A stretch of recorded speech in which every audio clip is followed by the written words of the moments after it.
오늘은 벌거벗음이라는 제목으로 하나님의 말씀 함께 나누겠습니다. 그리고 부수적으로 흰옷을 입는다는 것이 도대체 어떤 의미일까, 흰옷을 입는 장면들이 나오는데 살펴보도록 하겠습니다. 초등학교 3학년 때인데요, 제가 부반장을 했어요, 반에서. 그 선생님이 가끔 판서를 시켰어요. 키가 조그마니까 그 밑에다 의자를 놓고 위에다 올려놓고 선생님 먼저 딴 데 가서 볼일 보시고 저는 선생님이 판사라는 걸 쭉 이렇게 적어요. 그런데 선생님이 없으니까 우리 그 반 친구 아이가 하나가 쓱 나오더니 제가 판서를 이렇게 하고 있는데 제 바지를 휙 내린 거예요. 그러니까 그 여학생들이고 남학생들이고 친구들의 막 웃는 거예요. 그 창피하잖아요. 창피해가지고 내려가지고 너 왜 그랬냐고 막 따지려고 확 갔더니 그 녀석이 제 코를 칵 때리고 코피가 나서 울어버렸네. 그래서 이 벌거벗는다는 게 성경에 이제 그 여러 차례 이제 나와요. 사실 굉장히 중요한 함의가 있는데 하나님이 그 말씀을 기록하실 때 의미가 있어요. 의미. 그 의미를 정확하게 알면 믿음에 도움이 돼요. 그리고 흰 옷을 입는다는 게 과연 예수님이 무슨 의도로 이 말씀을 하셨을까? 우리 함께 살펴보는 시간 갖겠습니다. 창세기 3장 8절을 보니까 그들이 아담과 하와예요. 그날 타락한 날이에요. 참 슬픈 날이거든요. 왜 슬픈 날이냐면 하나님과 언약이 깨어진 날이에요. 뱀에게 넘어간 날이에요. 죽음이 생명이 가득한 그 에덴 동산에 들어온 날이에요. 그리고 아담과 하와가 마귀의 소유가 된 날이에요. 그러니까 굉장히 슬픈 날이에요. 슬픈 날인데 바람이 불 때 동산에 거니시는 여호와 하나님의 소리를 듣고 부르는 거예요. 늘 만나는 장소가 있거든요. 여러분, 우리가 하나님을 늘 만나는 장소가 있어요. 어디예요? 안식일의 시간이에요.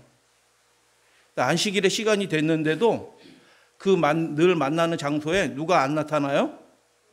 아담과 하와가 안 나타나요. 하나님이 이미 알고 계신 거예요. 그래서 그들에게 죄로 넘어져서 지금 두려워 떨고 있고 힘들어하는 이 사람들에게 새로운 희망을 주시고 그들을 다시 세우기 위해서 오셨는데 겁이 나서 도망간 거예요. 아담과 그 아내가 여호와 하나님의 낯을 어떻게 했다고요? 피했다는.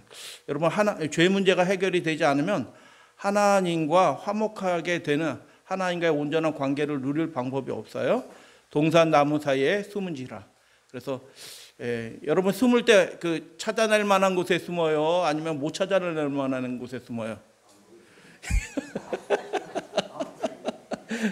평상시에는 하나님 오실 때가 되면 미리 마중 나가서 기다렸던 사람들이 죄로 인해서 그 인생이 넘어지니까 어떻게 됐냐면 하나님이 만나는 게 들어와서 이렇게 숨었다라고 그렇게 얘기해요.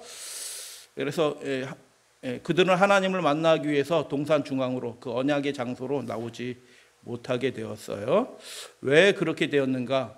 창세기 9장 3장 9절 10절로 보면 여호와 하나님이 아담을 부르시며 그에게 이르시되 내가 어디에 있느냐라고 물으니까 아담이 이렇게 대답해요. 내가 동산에서 하나님의 소리를 듣고 내가 무엇함으로?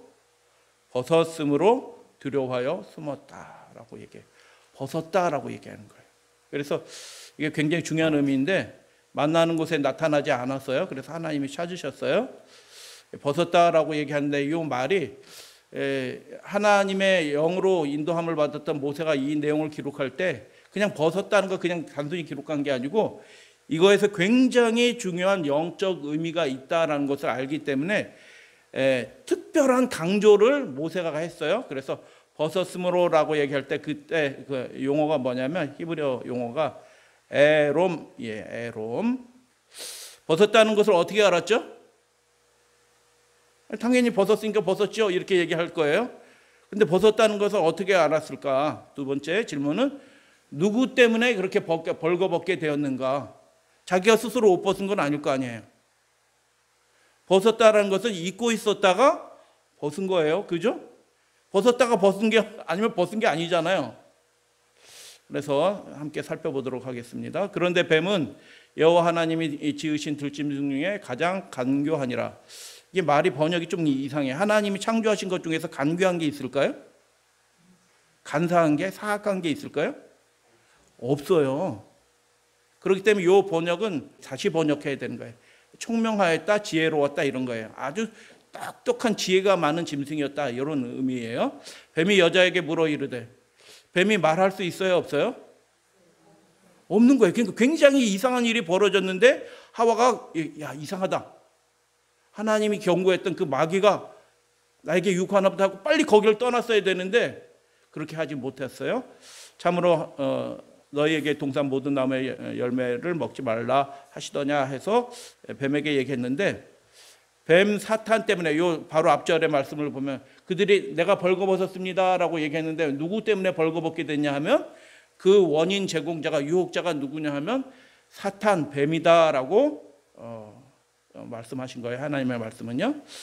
근데 범죄하기 전의 상태는 어땠는가?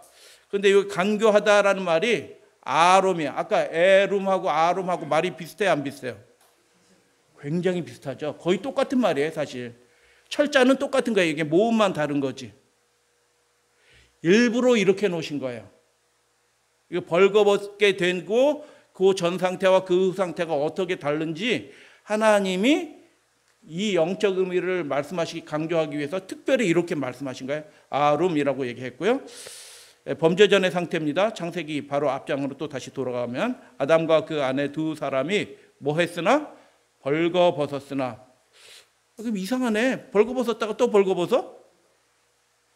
어떻게 된 거예요? 부끄러워하지 아니하더라?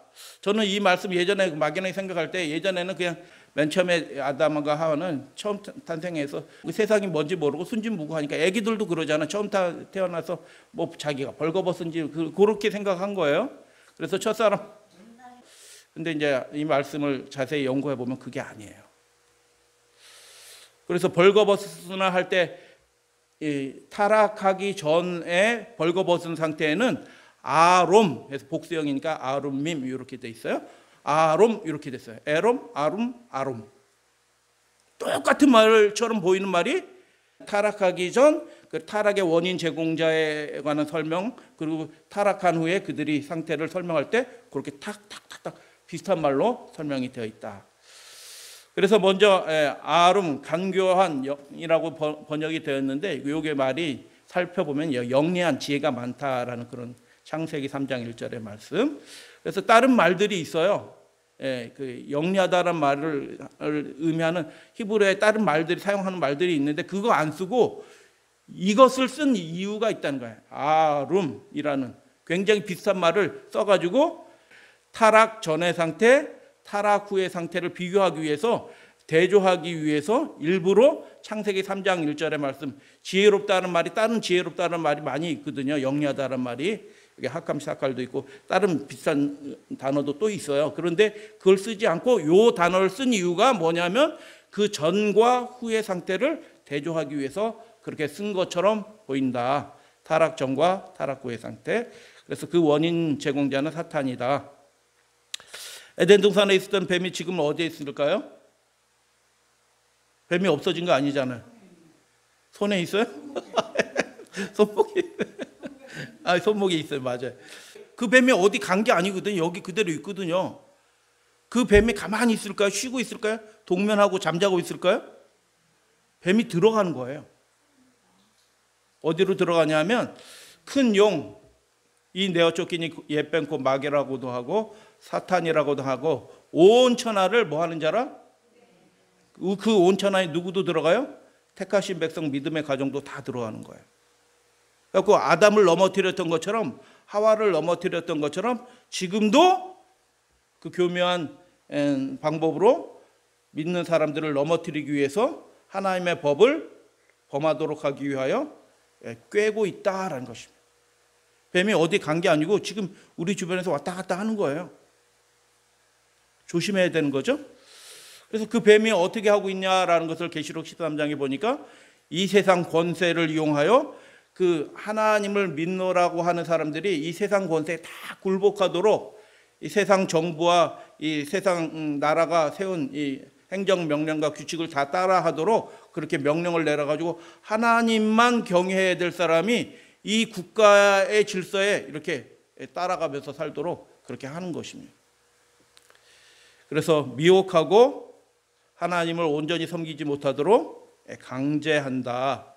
벌거벗은 자라고 되어 있는데 왜 벌거벗게 됐냐면 하나님의 명령을, 하나님의 계명을 범하게 되었을 때 결과적으로 벌거벗게 된 거거든요.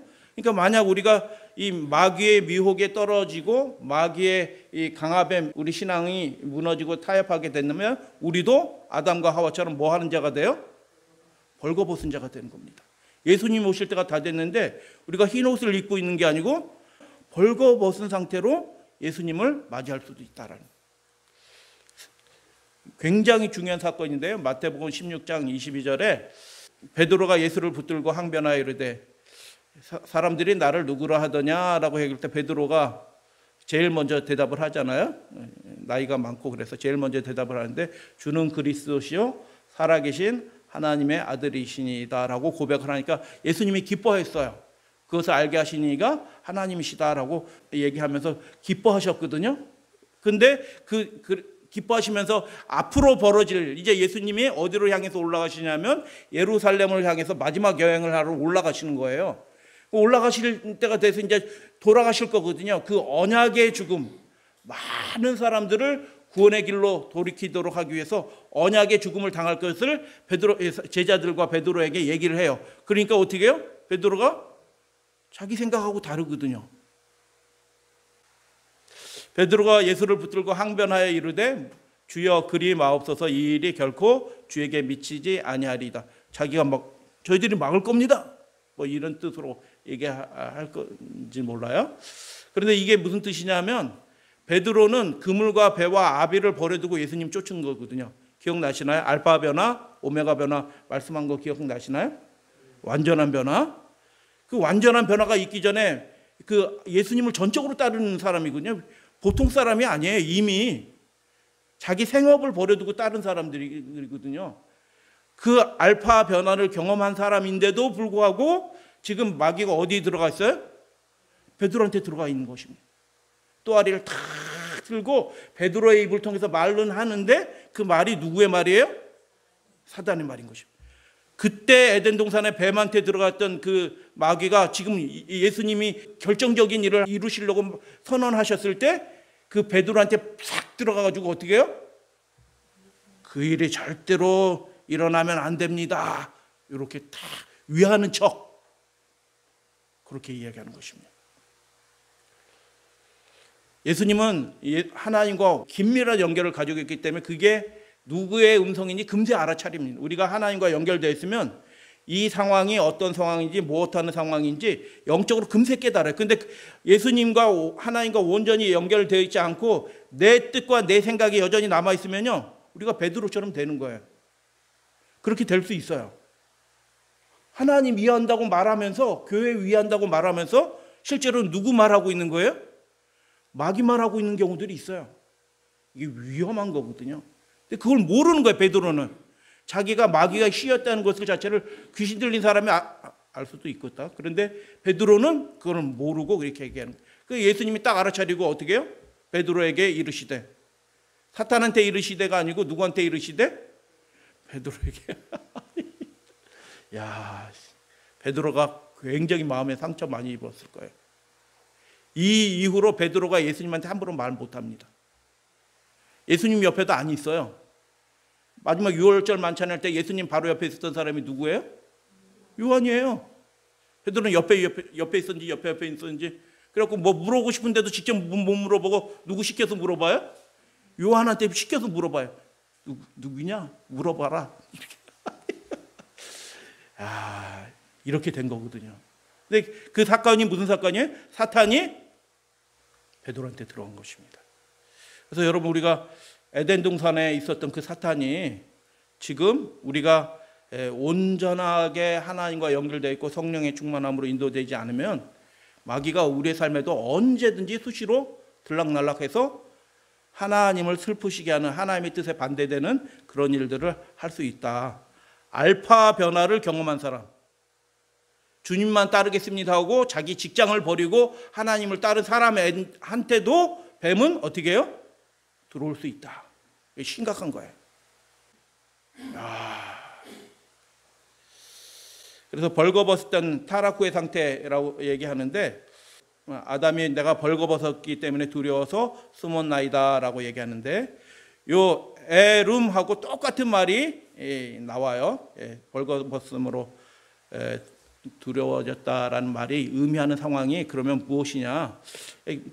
그가 불순종했고요. 그리고 하나님 앞에 수치를 당할 것으로 두려웠기 때문에 이런 말씀들을 하는데, 요 말과 동일한 말씀이 에스겔서 16장에 똑같은 말이 나와요. 근데 더 자세히 설명이 돼서 나와요. 하나님이 이스라엘 백성들에서 영적으로 이렇게 말씀하신 거예요. 내가 너를 들의 풀같이 많게 하였다. 하나님이 축복하셨다는 거예요. 힘이 아름답게 됐다. 머리털이 자랐다. 가슴이 자라났다. 근데 내가 여전히 벌거벗은 알몸이었다. 이게 강조죠. 벌거벗었다. 알몸이었다. 라고 강조되었는데, 그 다음 절에 뭐라고 얘기하냐면, 내가 어렸을 때 벌거벗은 몸, 이 알몸이란 몸이랑 똑같은 단어예요. 근데 앞에는 알몸이라고 됐고 뒤에는 몸이라고 했는데 둘 다 알몸이에요. 알몸이었으며 피투성이 내가 발짓하던 것을 기억하지 않고 네가 자라나서 네가 이쁘고 사람들한테 주목받고 네가 뭐 할 수 있는 것처럼 보이니까 네가 어떻게 했느냐? 내가 돌봐주고 키워준 거 은혜를 잊어버리고 내가 모든 가증한 일과 음란을 행하였다 라고 이야기를 하셨어요. 그리고 뒷부분에 뭐라고 말씀하셨냐면, 그래서 벌거벗은 몸, 적신이라고 예전 성경은 번역이 됐는데, 수치를 당하는 그 치부까지 드러나는 그런 상태를 요 에롬이라는 말로 설명을 한 거예요. 벌거벗은, 그 벌거벗음, 완전히 벌거벗음을 나타내는 거예요. 그 다음 절 말씀의 39절을 보니까, 내가 또 너를 그들의 손에 넘기리니 하나님의 징벌이에요. 그들이 내 누각을 헐며 내 높은 데를 부수며 내 의복을 벗기고 내 장식품을 빼앗고 내 몸을 벌거 벗겨. 똑같아요. 알몸이 되게 해서 벌거 벗겨 알몸이 되게 버려두게 하리다 라고 그렇게 심판이 나와요. 근데 이 장면에서 보니까 벌거벗은 상태, 창세기 3장 10절에 아담과 하와가 벌거벗었다라고 얘기하는데, 그 상태가 영적으로 얘기하면 어떤 상태예요? 이겁니다. 하나님 앞에 가증한 일을 한 거예요. 음란을 행한 거예요. 하나님만 섬기지 않고 다른 것을 섬긴 것입니다. 그래서 이 아담의 상태가 그런 상태로 죄 가운데 떨어졌다라는 것을 벌거벗겨졌다라고 그렇게 이야기하는 것입니다. 그러면 그 첫 번째 상태, 타락 전의 상태, 남자와 여자가 벌거벗었으나 부끄러워하지 않았다라고 이렇게 되어 있는데, 그 아롬, 복수형 아롬밈은 그러면 이 벌거벗은 것은 도대체 뭐냐? 질문 드려요. 아담과 하와가 홀딱 벗고 있었다. OX, 타락 전에.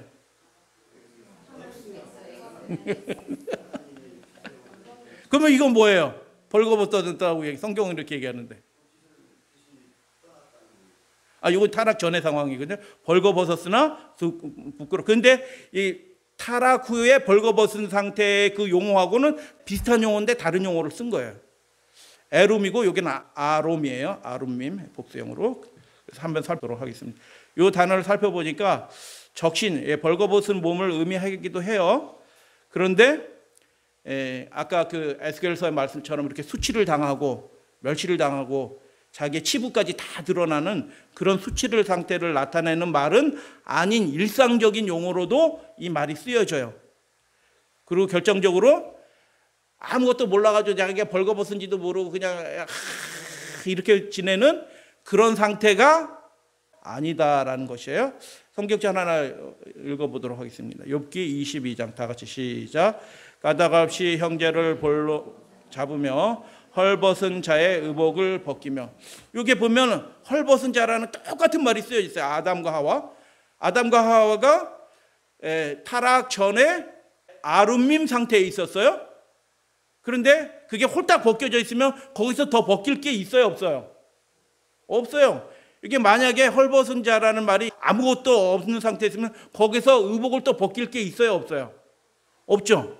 그러니까 비슷한 의미로 쓰여진 이 아룸밈이라는 단어는 그냥 홀딱 벗고 있는 게 아니고 뭔가 입고는 있는 상태를 의미하는 벌거벗음이에요. 그래서 거기서 그 옷마저 빼앗지 말아라 라고 그렇게 말씀하신 거예요. 그러니까 창세기 2장 25절에 그들이 벌거벗었으나 부끄러워하지 않았다는 것은 남자 여자가 홀딱 벗었는데도 부끄러워하지 않고 막 왔다 갔다 했다, 이런 뜻은 뭔가 입었을 가능성이 굉장히 있다. 우리 결정적인 말씀이 또 나오는데요. 그래서 아름은 무엇인가 입고 있는 상태를 의미합니다. 그래서 시편 8장 5절의 말씀 다 같이 봉독합니다. 시작. 그를 하나님보다 조금 못하게 하시고 영화와 존귀로 관을 씌우셨나이다.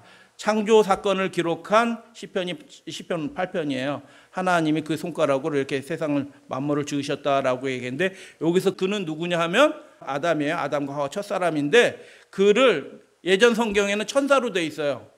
천사보다 조금 못하게 하시고 돼 있는데, 이게 엘로힘이라, 엘로힘 원문은. 그래서 하나님이에요. 하나님. 사람을 만드시는데 짐승처럼 만드신 게 아니고 사람을 만드실 때 하나님의 형상대로 만드셨어요. 할렐루야 아멘. 존귀하게 만드신 거예요.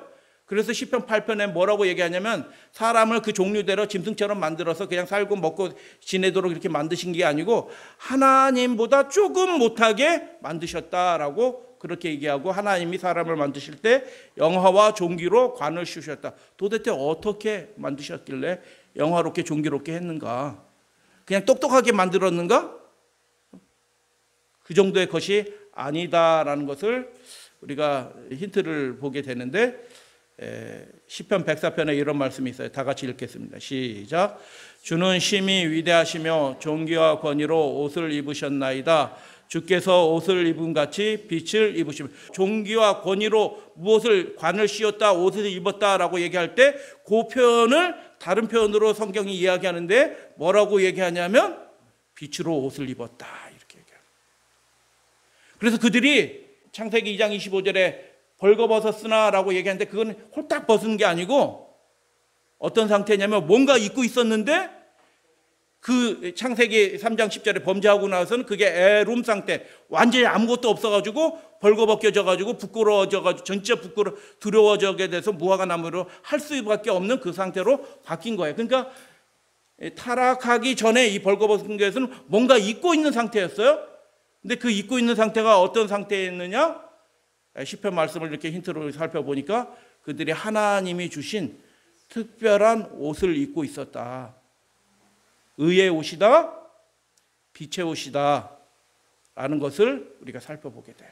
하나님과의 관계가 온전한 상태에 있었을 때는 그 빛의 옷, 계시록 용어로 그냥 바꿔서 얘기 한번 해볼게요. 흰 옷이에요. 빛의 옷을 입고 있어서 그 옷을 입은 상태에서 하나님을 항상 즐겁고 기쁜 상태에서 만날 수 있는 상태였는데, 그 마귀의 강교에서 넘어가서 그들이 타락하고 범죄하였을 때 어떤 상태가 되냐면 그 빛의 옷이 사라지게 되었다. 하나님은 빛에 거하신다라고 그렇게 말씀하셨어요. 그래서 에덴 동산의 사람은 벌거벗은 상태가 아니고 어떤 상태다? 빛으로 옷을 입고 있었다. 참 존귀한 존재로 만드신 거예요. 그래가지고 아담과 하와가 가면 짐승들이 막 그리로 오는 거예요. 좋아라 하고. 하나님을 기뻐하는 그렇게 온전한 상태에 있었다라고 그렇게 얘기하는 것입니다. 근데 에스겔서 상태에서 벌거벗은 상태는 어떻게 돼요? 음란한 상태고요. 하나님을 대적한 상태고요. 하나님 앞에 민노라라고 얘기하지만 하나님 앞에 가증한 일을 한 상태가 된 것입니다. 그래서 범죄 후에는 그 옷이 사라졌어요. 그래서 우리가 옷 입고 다녀야 되잖아요. 그 옷이 없어진 거예요.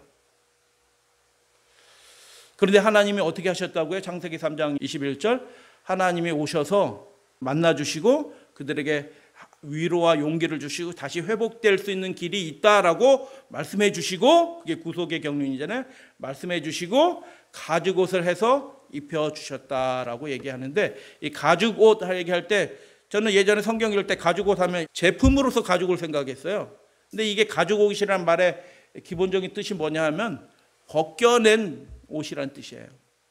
어디에서 벗겨냈어요? 그 어린 양에서 벗겨낸 것입니다.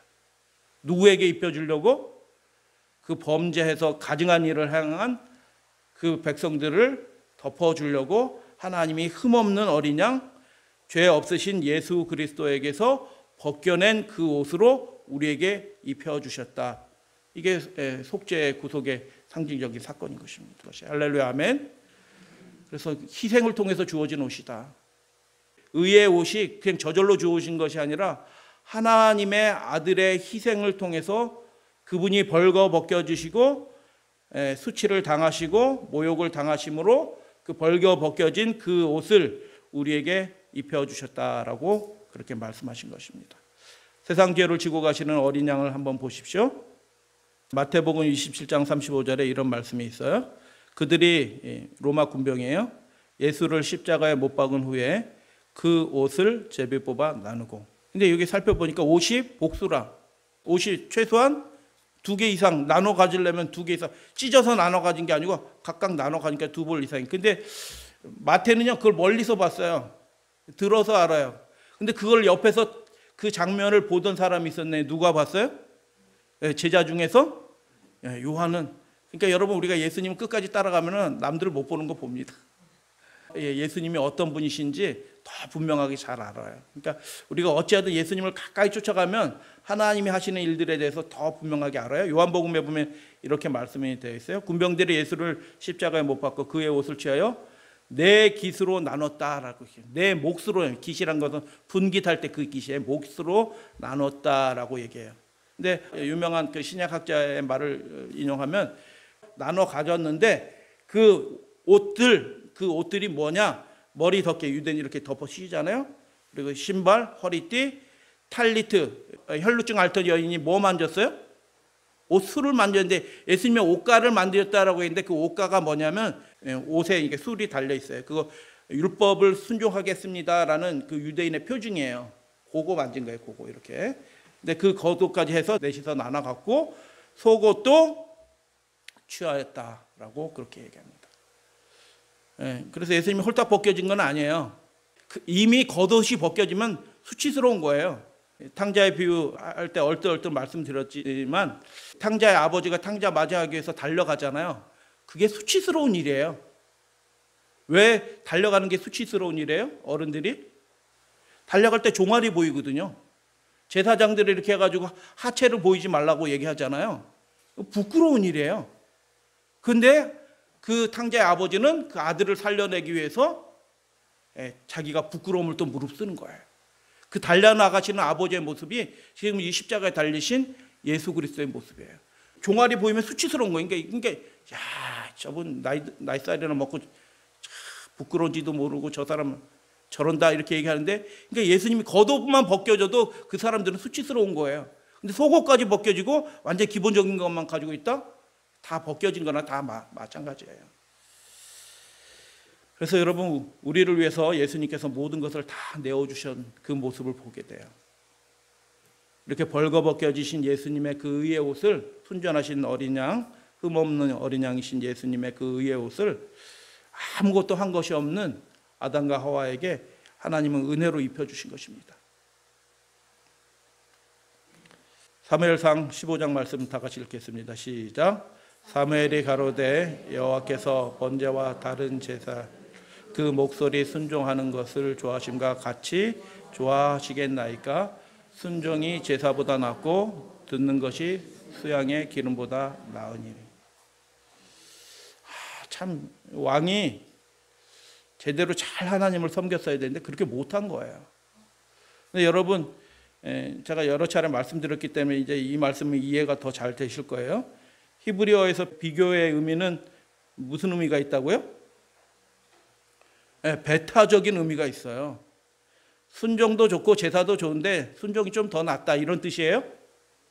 순종 없는 제사는 아무런 의미가 없다는 뜻이에요. 순종이 제사를 대체할 수 없다라는 의미예요. 제사의 본질이 무슨 뜻이에요? 제사 드리잖아요. 예배 드리잖아요. 제사 드리고 예배 드리는 것의 그 본질이 무엇이냐? 우리의 삶을 온전히 하나님의 뜻에 합당하게 맞게 온전히 순종하겠습니다라는 그런 표시예요. 에덴 동산에서 아담과 하와가 그런 상태에 있었어요. 빛의 옷을 입고 있는 상태에서는 하나님의 뜻에 온전히 순종하고 있는 상태였어요. 그런데 그 하나님의 계명 언약의 명령을 어기니까 어떻게 돼요? 순식간에 그 빛의 옷이 사라지면서 벌거벗겨진 상태가 되면서 그들이 어떻게 해요? 하나님 만나러 가도 그게 제사가 아니에요. 이해가 되시나요? 하나님 만나가서 하나님께 경배하고 아멘 해도 그게 제사가 아니에요. 왜요? 이미 순종이 없어진 제사, 아무런 의미가 없는 거예요. 그래서 그들에게 뭐가 필요했어요? 어린 양이신 예수 그리스도의 제물로 하나님 앞에 나아가는 그 제사가 필요한 것입니다. 그래서 여러분, 우리 예배 드리는데, 안식일을 지키는데, 안식일을 지키고 예배 드리는 이유가 뭘까요? 우리의 언약을 그때그때 새롭게 하는 것입니다. 어떻게 해요? 제가 하나님의 뜻대로 온전히 살아가겠습니다 라고 우리의 언약을 새롭게 하는 것이 뭐냐면 이 예배고 제사인 것입니다. 동의하시면 아멘? 하나님의 뜻에 온전히 이렇게 순종하지 않은 상태는 어떤 상태라고요? 아담과 하와가 하나님 부인하지 않았어요. 근데 하나님의 명령을 어기게 됐을 때 그들의 상태가 어떤 상태가 됐어요? 애롬의 상태가 된 거예요. 벌거벗은 상태가 된 거예요. 가증한 상태가 된 거고요. 음란한 상태가 된 것입니다. 그래서 순종이 없어진 예배는요, 음란한 겁니다. 하나님께만 내가 충성하겠습니다라는 그 서약이 없는 예배는요, 그 재물 없는 예배인 것입니다. 그런데 그 예배를, 우리의 인간의 예배를 하나님이 받으실 수 있는 이유가 무엇이냐? 그 어린 양이 표상하는 그 하나님의 아들이 온전하신 그 품성으로 온전하신 의를 이루신 것을 믿고 우리가 그 안에서 하나님 앞으로 나아가게 된다라는 그런 뜻이에요. 그래서 여러분, 안식일이 다가올 때마다 우리가 무엇을 해야 되냐면, 우리가 또 넘어질 수도 있어요. 그러나 우리의 서원은 뭐예요? 제가 하나님의 뜻대로 온전하게 살아가기를 원합니다. 하나님, 저를 이번 일주일도 그렇게 붙들어 주세요.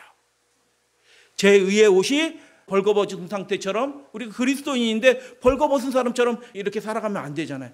하나님의 의의 옷을 입고 아름다운 모습으로 하나님께 예배하고 이 세상에서 그렇게 살아가는 사람이 되길 원합니다 라고 하는 예배가 안식일 예배고요, 하나님 앞에 나오는 그런 모든 것이 핵심은 뭐다? 순종인 것입니다. 그래서 명령 순종이 언약의 핵심이기 때문에 순종을 대신할 수 있는 것이 없다. 순종이 제사보다 낫고, 그러니까 제사도 드려야 되지만 순종해야 돼, 이런 뜻이 아니고요, 온전한 순종이에요. 사울이 어떻게 했어요? 하나님 말씀대로 다 진멸할 건 했어. 근데 자기 눈에 요건 아깝다, 이건 그냥 버리기 아깝다, 이런 생각이 들 때가 있어요. 사울이 그렇게 한 겁니다. 하나님 말씀대로 하긴 했어. 근데 완전히 하지는 않았어. 그 상태가 뭐예요? 벌거벗은 상태인 것입니다.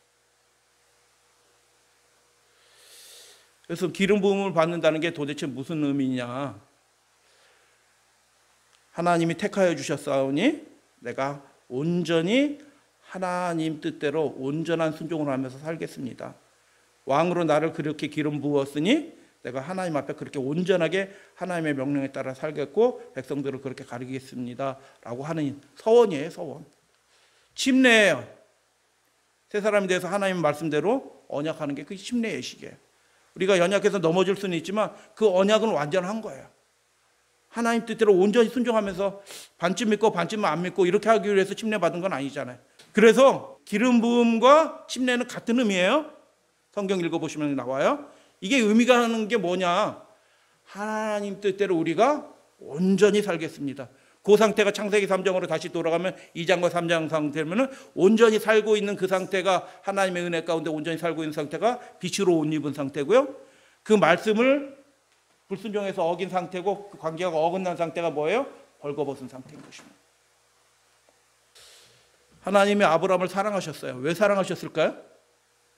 그 늙은 노인네를 왜 사랑하셨어요? 여러 차례 말씀하시는데 아브라함에 대해서 하나님이 친히 또 내 씨로 말미암아 천하 만민이 복을 얻으리니, 이는 천하 만민이 복을 얻는데, 내 씨는 예수 그리스도죠, 단수. 그런데 내 씨를 통해서 천하 만민이 복을 받을 텐데, 왜냐하면 뭐라고 말씀하시냐면 내가 나의 말을 뭐 했다? 준행하였다라는 것입니다. 그 할라크라는 건데 말씀대로 걸었다는 것입니다. 말씀한 대로 이렇게 걸어가는 거예요. 딴 데로 안 가고. 내 자손으로 말미암아 천하 만민이 복을 받으리라. 이는 아브라함이 내 말을 순종하고 내 명령과 내 계명과 내 율례와 내 법들을 뭐 했다? 지켰다라. 하나님이 아브라함을 사랑하신 겁니다.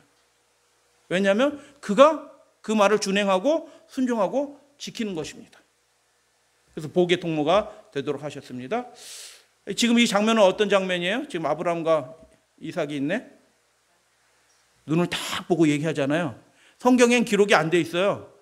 근데 하나님이 하실 일들에 대해서 다 얘기하는 겁니다. 하나님이 나에게 이걸 얘기했고 다 얘기하고 너를 드리라고 하셨다. 근데 나는 그걸 믿는다. 너를 이렇게 해서 번제물로 해서, 번제물은 그냥 불태워서 드리는 게 아니고 다 벌려놓고 드리는 거예요. 다 쪼개놓고 벌려놓고. 그렇게 해도 하나님이 너를 다시 살려주실 거야. 죽은 것 같은 우리 몸을 통해서 너를 나게 하시는 하나님이 너를 다시 살려줄 거야. 난 그걸 믿어. 너도 믿지? 이삭이 뭐예요?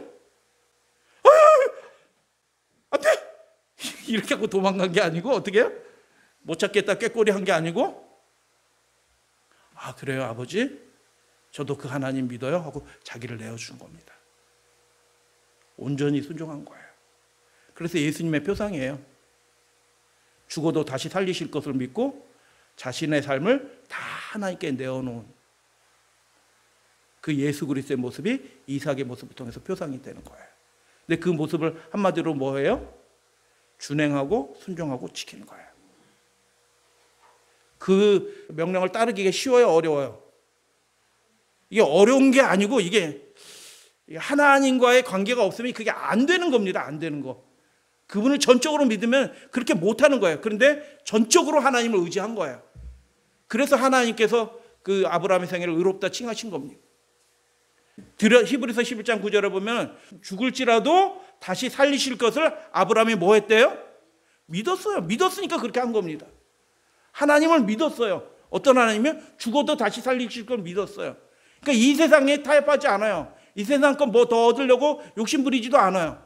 오직 하나님께만 순종하는 것입니다. 완전한 상태에 있는 거. 할렐루야 아멘.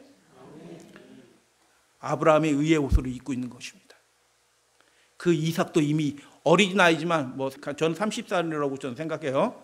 여러 가지 이유로 이때 이삭의 나이가 어떤 분 10대 후반으로 얘기하는 분도 있는데 하여튼 이삭도 비록 나이가 어렸지만 그 의의 옷으로 입고 있는 것입니다. 그 옷은 어때요? 순종의 옷이고 믿음의 옷이에요.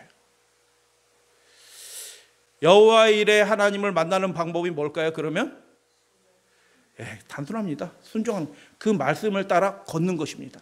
그 말씀을 따라 준행하는 것입니다. 그 말씀을 지키는 것입니다. 그 말씀에 순종하는 것입니다. 아브라함을 택하신 이유에 대해서 하나님 스스로 이렇게 말씀하셨습니다. 이건 굉장히 중요한 말씀이에요. 우리를 택하신 이유가 뭘까요? 말세에 이 진리의 백성으로. 우리가 연약하잖아요. 우리도 어쩔 때는 오락가락하고 베드로처럼 말하잖아요. 예수님 위한다고 얘기하면서 실제로 마귀말 할 때도 있어요. 하나님이 다 아시고 그래도 붙들어 주시잖아요. 근데 하나님이 아브라함을 택하신 이유가 도대체 뭐냐? 18장 19절 다 같이 봉독합니다. 시작. 내가 그로 그 자식과 건속에게 명하여 여호와의 도를 지켜 공의와 정의를 행하게 하려고 그를 택하였나니. 하나님의 말씀하신 그 도를 지키고 행하도록 대대에 그렇게 하도록 하기 위해서 너를 택했다. 그 사람을 택했다. 그래서 여러분 천국 가는 사람은 저 교회 오래 다녔어요 하는 사람이 천국 가지는 않아요. 이 믿음이 온전히 입증된 사람이 천국 가는 것입니다. 가정에서 제일 중요한 것은 그래서 부모의 모본이에요. 부모가 하나님께 온전히 순종하려고 하는 그 모습들을 모본으로 보여주는 거예요. 실수도 하고 잘못도 해요. 물론 부모도 온전한 사람이 아니라. 그러나 끊임없이 예수님 앞에 다시 나아가는 모습이 가장들이 해야 될 제일 중요한 모습이에요. 아브라함이 했던 것처럼 그렇게 하나님 앞에 온전한 순종을, 예배드린 단순한 예배가 아니고 하나님 앞에 우리의 가정의 주인이시는 한 분은 하나님이십니다. 하나님께 우리의 온전한 순종을 드리기 원합니다. 우리의 온전한 충성을 하나님께 드립니다라고 고백하고 그렇게 살아가는 사람이 되는 것이 할렐루야 아멘. 라오디게아 교회의 형편을 살펴봅시다. 이제 그럼 이 말씀의 의미가 예수님이 하신 말씀인데 무슨 의미인지 좀 더 분명하게 이해가 돼요. 다 같이 읽겠습니다. 시작. 내가 말하기를 나는 부자라 나는 부유하여 부족한 것이 없다 하나 내 공고한 것과 가련한 것과 가난한 것과 눈먼 것과 이 마지막 교회는요 에베소 3장에 예언한 것처럼 그 하나님의 지혜와 풍요한 그 권세를 교회를 통해서 그 공중의 권세 잡은 자 마귀에게 나타낼 교회예요. 마귀를 밟을 교회란 말이에요. 능력 있는 교회가 될 교회가 라오디게 교회예요. 살아서 예수님을 맞이할 그 백성들이 있는 교회가 라오디게. 그러니까 이 라오디게 교회는 놀라운 교회거든요. 마귀를 결정적으로 패퇴시키는 하나님께 영광을 올려드리는 그 마지막 복음 사업의 완성자가 라오디게아 교회 교인들이에요. 근데 교회의 전반적인 형편은 어떻게 돼 있다고요? 벌거벗었다. 그러면 이게 벌거벗었다는 게 무슨 의미예요? 예배 잘 드립니다. 교회 번듯합니다. 성도도 세상적으로 나와도 꿀릴 것도 없습니다. 근데 가장 중요한 거, 우리의 신앙생활에서 가장 중요한 게 없는 교회입니다. 뭐가 없어요? 순종이 없는 교회입니다. 온전한 순종이 없는 교회. 여러분 라오디게아 교인이십니까? 아니십니까? 사모님 대표로 대답하세요. 저는 그렇게 생각해요. 우리가 연약할 때가 있어요. 다 고백하잖아요. 저는 이 라오디게 교회는 남은 교회가 연약하고 실패하는 사람도 있고 그렇지만 남은 교회는 라오디게 교회가 아니에요. 이 시대의 모든 에서보 두사 빌라 7개가 그 당대 모든 교회를 나타내는 거지 특정 한 교단을 얘기하는 건 아니거든요. 이 시대에 많은 하나님을 믿노라고 하는 사람들이 뭐가 없어요? 가장 중요한 게 없는 것입니다. 그래서 벌거벗은 상태에 있는데 그게 순종인 것입니다. 그래서 계시록 16장에 보면 재앙이 7재앙이 진행되면서 넷째 재앙이 진행할 때 이렇게 말씀하신 거예요. 보라 내가 도적같이 어린이 누군지 깨어 자기 옷을 지켜 벌거벗고 다니지 아니하며 자기 부끄러움을 보이지 않는 자가 복이 있도다라고 얘기하시고 재앙 중에 이 말씀을 하셔요. 근데 그 재앙 중에 있는 사람의 불신자만 있는 게 아니고 누구도 있어요? 그 온전한 순종을 회복하지 않은 못한 교회도 거기 섞여져 있는 것입니다. 그런 교인들도 불행한 것입니다. 재앙을 맞을 필요가 없는데 재앙 가운데 떨어져 있어요. 그 온전한 순종을 회복하지 못한 것입니다. 예수를 믿노라라고 얘기하는데 결국 어떤 상태로 있는 거예요? 벌거벗은 상태로 있는 것입니다. 그래서 흰옷을 입은 사람의 모습을 잠깐 볼게요. 그럼 누가 흰옷을 입냐? 계시록 3장 5절 이기는 자는, 그러니까 교회에 다닌 사람이 흰옷을 입는 게 아니라 그 침례가 원래 상징하는 그 기름 부음이 상징하는 원래 의미가 뭐예요? 완전히 자아가 죽고 하나님의 말씀대로 이루어지는 삶이 그 삶을 상징하는 거예요. 이기는 자는 흰옷을 입을 것이요. 근데 누구를 이겨요? 흰옷을 입은 사람들이 계시록 7장이 쭉 나오는데 물어보잖아요. 대답을 해주는 것입니다. 장로 중에 하나가 7장 14절 다 같이 봉독합니다. 시작. 이는 큰 환난에서 나오는 자들인데 어린 양의 피에 그 옷을 희해서 희게 하였느니. 여러분 큰 환난을 당하는데도요 그들의 믿음이 까딱도 하지 않는 것입니다. 할렐루야 아멘. 그들의 삶에 온전한 순종이 있는 것입니다. 그들이 흰 옷을 입는 것입니다. 그들이 벌거벗겨 다니고 수치를 당하지 않는 사람이 모습이 그 사람들이에요. 그러니까 여러분 우리가 교회 다니는 이유가 뭐예요? 우리가 끊임없이 그 온전한 순종을 다시 회복하고 그 은혜의 능력, 우리에게 그 능력이 없으니까 그 능력에 힘입어 입힘을 받고 살아갈 수 있도록 하나님 앞에 구하고 우리의 언약을 새롭게 하기 위해서 우리가 예배를 그렇게 드리는 거예요.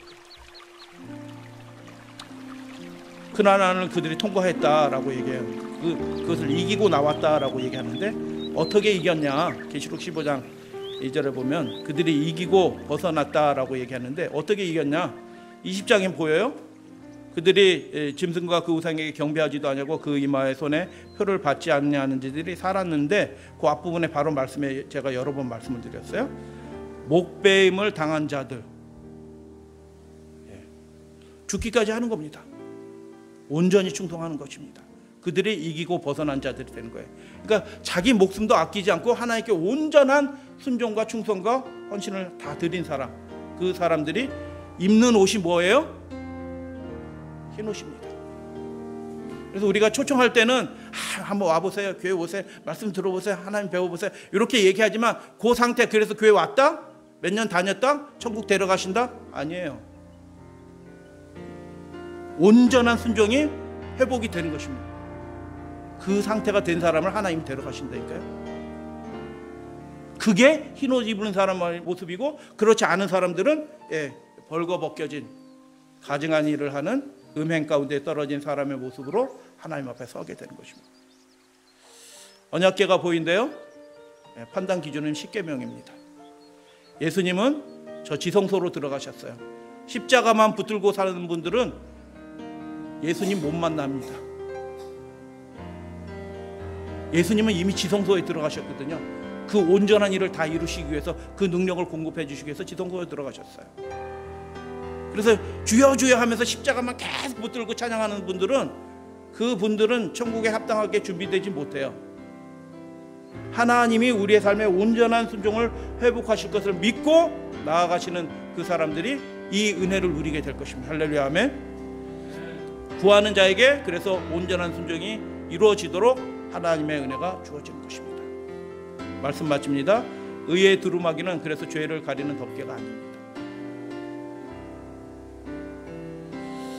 누구든지 그리스도와 합하여 침례를 받은 자는 죽은 자예요. 그리스도로 옷 입었다, 의의 옷을 입었다, 흰 두루마리를 입었다. 오직 주 예수 그리스도로 옷 입고 정욕을 위하여 육신의 일을 도모하지, 그렇게 살 수 없다는 얘기예요.